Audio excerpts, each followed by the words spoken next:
Welcome again, all you beautiful YouTubers out there.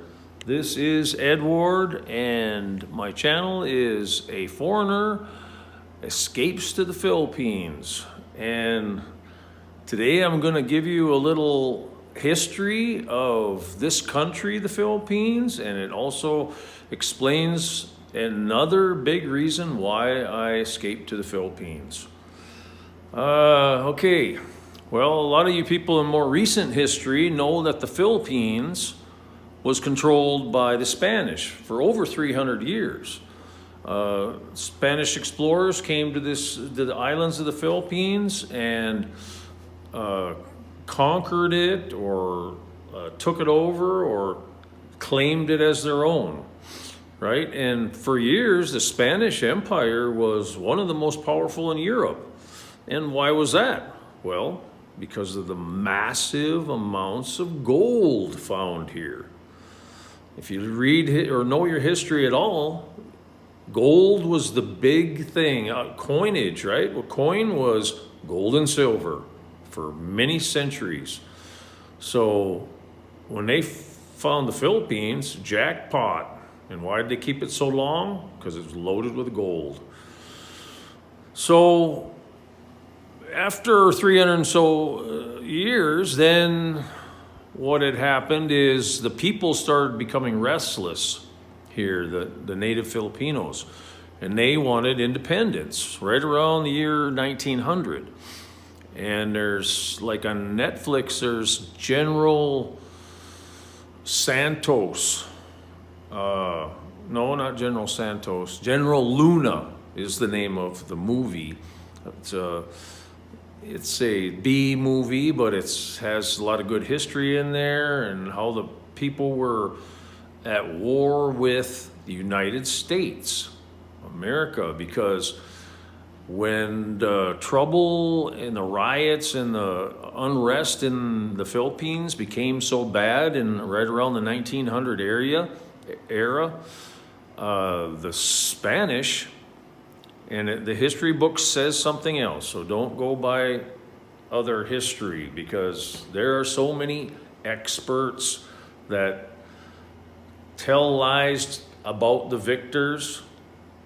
It's, I don't have to tell you. You guys know that a lot of truths are coming out, and what they teach in the schools is a lot of propaganda and falsehoods, because the victor of wars tells their story and they decide that's the truth of it. Just like everything else in this world, how we've been deceived of what happened in history. So you really have to take everything with a grain of salt, do your own research. Don't take my word for gospel, don't take anyone else's for gospel. Look it up yourself.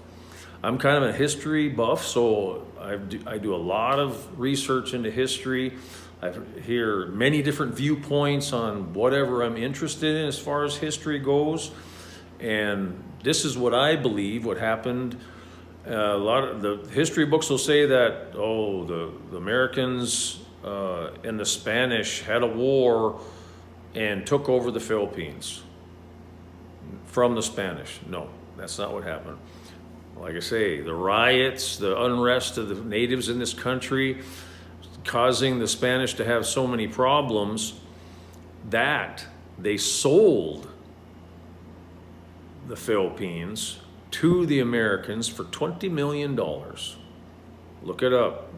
Do your research. I'm serious. So then, like the movie on Netflix, General Luna describes, he and the natives here kept fighting the Americans too, until the point where the Americans finally, years later, gave them independence.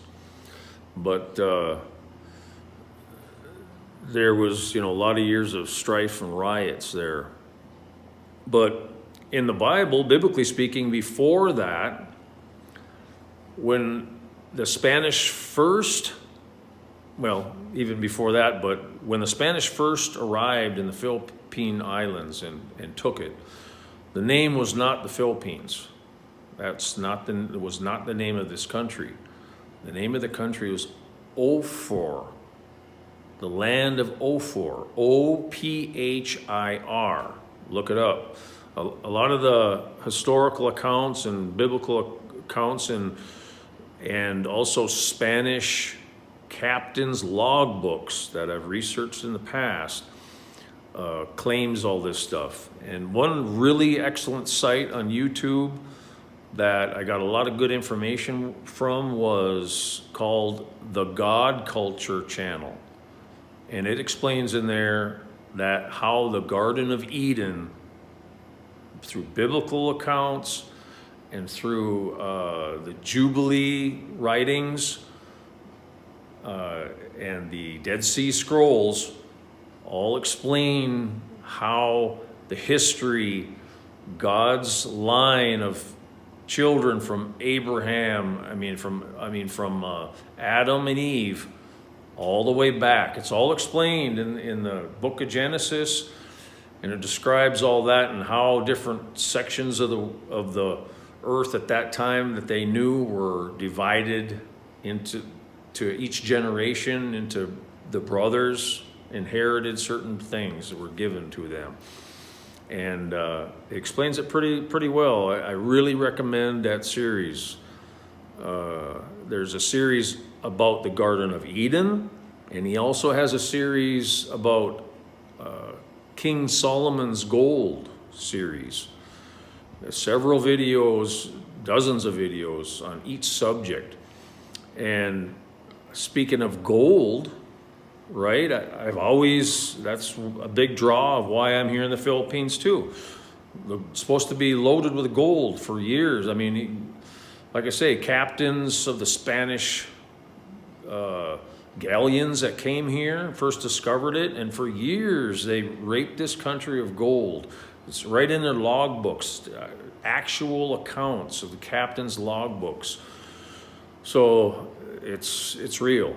It's true. And like I say, most of it's right at the surface. A lot of it's been depleted, of course. All the easiest gold to get to is been gone for probably a long time. But still, the mines that currently operate in the Philippines, a lot of the discoveries are close to the surface, not miles down like in South Africa. Like I say, the Philippines, even to this day, second highest gold producer in the entire world.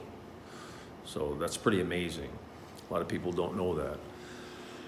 And so his series gives excellent accounts of how King Solomon sent his fleet of ships down the Dead Sea over into the east on the Indian Ocean, all the way over to Ophir, which is modern day Philippines. And it took King Solomon's fleet 3 years round trip, so year and a half, maybe a year and a couple months to get from their port in the Dead Sea all the way over to Ophir. Then a couple, 3-4 months to load up the gold and all and he explains in there all the resources here. Even to this day, the Philippines, the resources are so untapped. Like I say, I'm living way the heck out in the deep jungle. There's nothing. There's bamboo shacks and one road. So yeah, it's untapped resources all over these 7,000 islands of the Philippines. And anyways, because Israel has no gold. There's no gold in Israel. Where do you think the massive golden temple, Solomon's golden temple, and the Ark of the Covenant was made of solid gold? For you that don't know, the Ark of the Covenant, Raiders of the Lost Ark, right? That's a movie kind of about the Ark of the Covenant. And sure, that's a movie, but it looks pretty darn close. Historical accounts of the way the Ark looked. And it was just the cover alone on the Ark of the Covenant. And the Ark of the Covenant was just a big, huge box, golden box, that held the original 10 Commandments that Moses brought down from Mount Sinai or Mount Ararat I forget the name of the mountain that Moses, once he pulled the people out of Egypt of their bondage. You've seen the Ten Commandments. I'm sure a lot of you have. Just read and watch historical accounts of the story. And I think it's a real story. A lot of people think that's just a fake story. But, that's great. Everyone has a right to opinion, and just like everything I say on this channel and like everything everyone else ever told you in your life, don't ever think it's a gospel truth. Do your own research. But I'm excited about this subject, and I have for years now, of how it all fits together. Like I say, the God culture, look up the series, the Garden of Eden series and the King Solomon's Gold series. King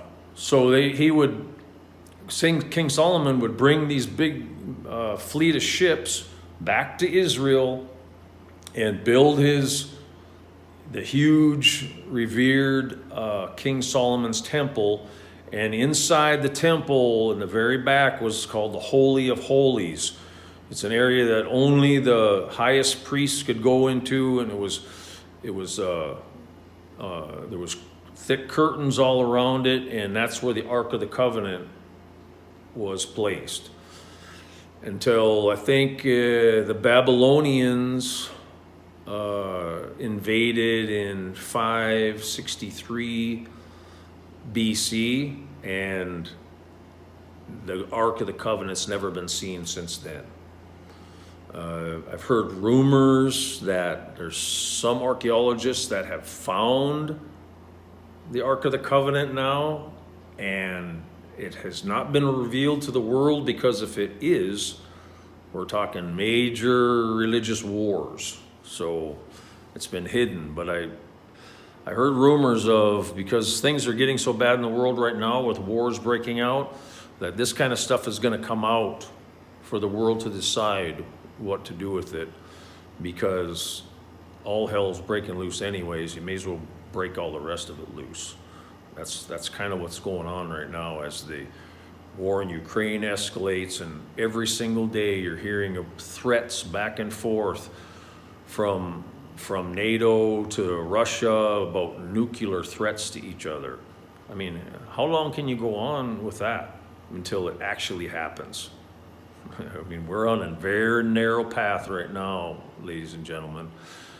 And China is backing Putin 100%. They're massive allies. They have a pact to protect each other and to support each other against the West. So that's what's going on in the world right now. And a lot of stuff you don't hear about is because there's misinformation and propaganda from both sides. I don't care where you are at in the world and what you're looking at on YouTube. You got major propaganda, misinformation, the most I've ever seen in my entire life on so many things, and especially on this escalation of war in Ukraine. And now you got China and US threatening each other back and forth too. I mean, it's never ending. Something's going to break. Something's going to happen. And that's, again, you get your family and yourself in a place that you have physical in your hand money, and the only money, in my opinion, is physical gold and silver. That's the only real money. That doesn't have any third-party risk. It's not a debt-based system like currencies are. Currencies are all debt-based system controlled by central banks. You're going to lose that. Like overnight, it could be gone. Right now, there's so many banks collapsing in the West. They can't stop it. They can't stop it. They're trying every measure they can to stop it. And there's bank runs, which is people rushing to the bank to get their money either transferred to a bigger bank because they think bigger bank might be safer, or to get their money in cash. But a lot of them are being turned away because, like I say, in reality, paper currency, there's only like 5% of the entire money supply that's available in paper currency. The rest of it's all digital transfer. So This is the time, ladies and gentlemen, to get your cash under your mattress or somewhere where you can get to it with your hands. Don't trust anybody, no one. So that's the state of affairs right now. And like I say, the Garden of Eden, and it says in the Bible, I don't know the exact verse. I need to be more organized in bringing these verses. But once Adam and Eve were removed from the Garden of Eden because of their sin against God and of eating from the tree of knowledge, people think it's an apple. Well, it probably wasn't an apple, but people think it is. And that's another thing that's weird. I'm looking at this iPhone right now, bringing this video to you, and there's a big symbol of an apple with a bite out of it on this phone. What kind of symbolism is that? Woohoo, red flag, hello. Yeah. Think about it. There's stuff like that in your face in your daily lives, and if you don't know and research things, you're never going to know why those symbols are in front of your face. They all have a meaning. Just like things I've built here, everything has a meaning. All my flags out front of my property there, they have a meaning, each one. My lion, my golden lion in the pool, the lions in front of my property in my house, they all have a meaning, right? The lion is the symbol of Jesus Christ from the tribe, the tribe of Judah and the 12 tribes of Israel. And that's all history. That's all biblical and history of the past. Look it up. It's exciting, I think. And it all has meaning. And a lot of people nowadays couldn't give a rat's bunghole about it. But that's where you find your real meaning of why am I here, right? The roots of the past, the spirits and roots of the past within you is what gives you the curiosity of why am I here? What's my purpose? What's going on? And it gives you a real grounded feeling of, yeah, I got a pretty good, darn good handle on the past and what history was and how I should carry that forward into your future for you and your family. At least that's the way I feel. So anyways, that's please visit that site. I will try to put it in the description below. It's an excellent series, and I encourage everyone to go there, a God Culture, and watch the Garden of Eden series and the King Solomon Gold series. So it's pretty awesome. Okay, that's it for this video. Thank you very much. Please subscribe and like if you want. Thank you very much. This is Edward. Take care.